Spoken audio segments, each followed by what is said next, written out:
যিসকলে মোৰ কোৰ্স লম বুলি ভাবিছে যদি আপোনালোকে গেমলিং কৰি ভাল পায় যদি আপোনালোকে জুয়া খেলি ভাল পায় বা এইবিলাক ভাল পায় তেনেহলে মোৰ ওচৰত নহাটো ভাল এটো মোৰ ওচৰত যদি আহিবলৈ আছে আপোনালোকে শিকাৰ মানসিকতাৰে আহিব লাগিব শিকাৰ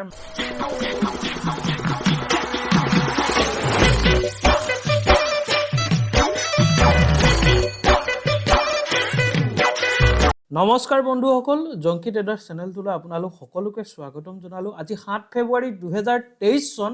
যেহেতু এইকেইদিন আপোনালোকে দেখিছে যদি মোৰ ভিডিঅ'ৰ প্লেলিষ্টলৈ যায় ষ্ট্ৰাইক প্ৰাইচ বুলি এখন লিষ্ট আছে সেই লিষ্টত মই কন্টিনিউ পাৰ্ট 1 পাৰ্ট 2 পাৰ্ট 3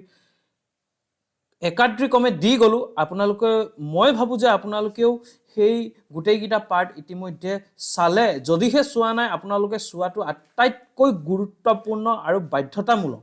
যেহেতু যেতিয়ালৈকে আপুনি ষ্ট্ৰাইক প্ৰাইচৰ ফান্ডাবিলাক নাজানে বা ষ্ট্ৰাইক প্ৰাইচ কি হয় বা কেনেকৈ আমি আইটিএম ওটিএম এটিএম বাই কৰিম কোড কৰিম কি কৰিম কেনেকৈ কৰিম যদি আপোনালোকে নাজানে তেনেহলে আপোনালোকে অপচন ট্ৰেডিং কেতিয়াও কৰিব নোৱাৰে আৰু অপচন ট্ৰেডিংৰ বিষয়ে পাকৈত হ'বলৈ হলে অপচন ট্ৰেডিংত যদি আপুনি পইচা কমাব বিচাৰে তেনেহলে আপুনি ষ্ট্ৰাইক প্ৰাইচৰ বিষয়ে জানিবই লাগিব যেহেতু মই দেখিছো অন্য ভিডিঅ'বিলাকৰ যিমান ভিউ হয় কিন্তু সেই এডুকেশনাল ভিডিও যোনবিলাক জানিব লাগে মানুহে বা জনাটো আটাইতকৈ গুৰুত্বপূৰ্ণ বা দৰকাৰী হেতু লাগিবই কিন্তু আপোনালোকে সেইবিলাক ভিডিও চোৱাটো বহুত কম দেখো যেহেতু আৰু এটা কথা মই আপোনালোকক কৈ দিছো যিসকলে মোৰ কোৰ্স লম বুলি ভাবিছে যদি আপোনালোকে গেমলিং কৰি ভাল পায় যদি আপোনালোকে জুয়া খেলি ভাল পায় বা এইবিলাক ভাল পায় তেনেহলে মোৰ ওচৰত নহাটো ভাল এটো মোৰ ওচৰত যদি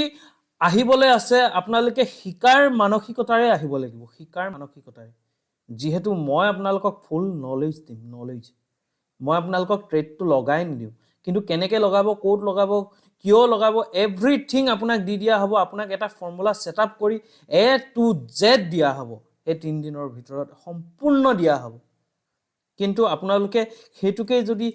পইচা সদায় ডাবল কৰিম বুলি যদি লোভত পৰে আপুনি যদি সেই প্ৰসেসটোৰ যদি মাজেদি না যায় তেনেহলে আপুনি কোনো দিনে ষ্টক মাৰ্কেটত এজন ট্ৰেডাৰ সফল ট্ৰেডাৰ হ'ব নোৱাৰে যদি আপুনি সফল ট্ৰেডাৰ হ'ব বিচাৰে আপুনি প্ৰসেসৰ মাধ্যমেৰে যাব লাগিব আৰু মানুহৰ আপোনাৰ মনত এইটো লাগিব যে আপোনাৰ শিকাৰ মানসিকতাটো লাগিব আপুনি যে শিকিব বিচাৰে বা আপুনি ইয়াত শিকিব বিচাৰে বা শিকি আপুনি কিবা এটা কৰিব বিচাৰে আপোনালোকে এই মানসিকতাটো লাগিবই কাৰণ কিয়নো ষ্টক মাৰ্কেট এনেকুৱা নহয় ষ্টক মাৰ্কেটত কোনো কিং নাই ষ্টক মাৰ্কেটত কোনো আপোনাৰ কম্পিটিটৰ নাই কোনো নাই আপুনি অকলহৰীয়া ইয়াত আপোনাৰ ইচ্ছা অনুযায়ী আপোনাৰ সাইকোলজি অনুসাৰী মাৰ্কেটখন সদায় আপ ডাউন হ'ব কিন্তু আমি কৰিম কি আমি কৰিম টেকনিক্যাল এনালাইসিস তাৰ বাবে আপোনাক ধৈৰ্য লাগিব আপোনাৰ ডেডিকেশন লাগিব যি কি নহক লাগে আজি আপোনালোকে মাৰ্কেটখন নিশ্চয় মন কৰিলে যে ৰাতিপুৱা গেপ আপ ওপেন হৈ মাৰ্কেটখনে তললৈ আমাৰ সাপোৰ্ট জোনলৈ আহিলে অহাৰ পিছত পুনৰ এটা আপ মুভ দিলে ইয়াতে আমাৰ যিবিলাক ষ্টুডেন্ট আছে সকলোৱে পইচা কমাই ললে আমাৰ টাৰ্গেট দিয়াৰ পাছতেই মাৰ্কেটখন তললৈ আহিলি পুনৰ এতিয়া ইয়াত সাপোৰ্ট লৈছে কিন্তু এটো কনফাৰ্মেশনৰ লগত আমি ক'ব নোৱাৰো কাৰণ যেহেতু আমাৰ ওৱান ডে ওৱান ট্ৰেড এটা ট্ৰেড লোৱাৰ পিছত আৰু দ্বিতীয় ট্ৰেডৰ কোনো মূল্য নাই আমাৰ বাবে ঠিক তেনে কৰি আপোনালোকক মই যেহেতু নিফটি 50 আজি ট্ৰেড কৰিছিলো আপোনালোকক মই নিফটি 50 টো দেখাবলৈ চেষ্টা কৰিম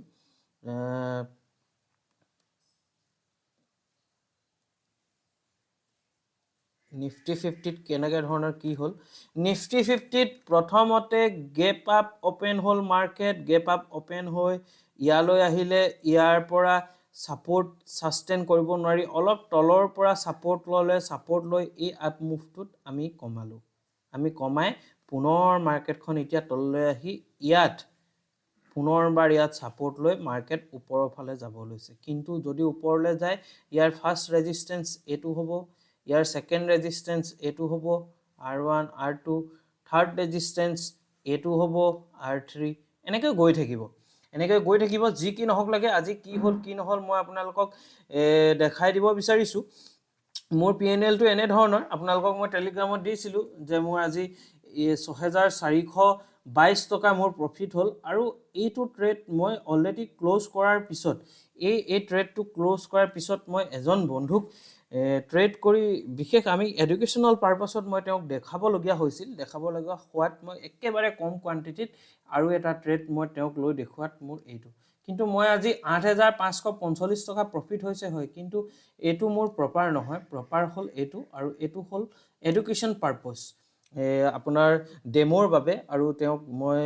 ফোনৰ যোগে মোৰ অসমৰ বাহিৰৰ এজন বন্ধু এজনক মই ডেমোৰ বাবে আমি দুজনে আকৌ কোলাবৰেটৰ কাৰণে মই অলপ মানে চেষ্টা কৰি আছিলোঁ তাৰ বাবে মই তেওঁলোকক সিস্টেমটো চেক কৰিছিলোঁ আৰু একেবাৰে কম লটত কৰি তেওঁলোকক দেখাইছিলোঁ সেইবাবে এইটো আৰু এইটো আজিৰ দিনৰ প্ৰফিট আৰু যদি ক'বলৈ যাওঁ আজিৰ দিনটোৰ প্ৰফিট হ'ল 8545 টকা কি কম আজি মোৰ প্ৰফিট প্ৰায় 19-20 হাজাৰ টকা দেখাই আছিলে কিন্তু মই সময়ত কাটিব নোৱাৰিলোঁ যেহেতু এতিয়া মই এক্সকিউজ দি একো লাভ নাই এক্সকিউজ দি লাভ নাই মোৰ কাৰেণ্টটো গুচি গ'ল কাৰেণ্টটো গুচি যোৱাৰ পিছত মোৰ নতুনকৈ মই ঘৰ কনষ্ট্ৰাকশ্যন কৰি আছোঁ সেইবাবে মোৰ ইনভাৰ্টাৰ নাই আৰু তাৰ বাবে কাৰেণ্টটো গুচি যোৱাত মোৰ ৱাইফাই ৰাউটাৰটো অফ হৈ যায় আৰু কাৰেণ্ট ডিপকৈ মাৰিলেও আকৌ ৰাউটাৰটো অপেন হ'বলৈ 2-3 মিনিট লাগি যায় নেটটো অপেন হ'বৰ বাবে আৰু সেইটো সময়তে মাৰ্কেটখন তললৈ আহি গ'ল আৰু মই সঠিক জেগাত এক্সিট কৰিব নোৱাৰাৰ বাবে মোৰ এইটো হ'ল কিন্তু মোৰ তেতিয়ালৈকে প্ৰায় 20ৰ পৰা 19ৰ পৰা 21000 টকা প্ৰফিট হৈ আছিলে যদিহে মই এইটো লছলৈ কনভাৰ্ট কৰিলোঁ হয় 16000-17000 মই প্ৰফিট বুক কৰিলোঁ হয় কিন্তু আজি মোৰেই দুৰ্ভাগ্য আৰু এইটো মই কথা কৈ লাভ নাই যে মই এক্সকিউজ দি লাভ নাই যে মই প্ৰফিট আজি ইমান হৈছিলে মই কৰিব নোৱাৰিলোঁ ইমান হৈছিলে মই কৰিব নোৱাৰিলোঁ এইবোৰ এক্সকিউজ দি লাভ নাই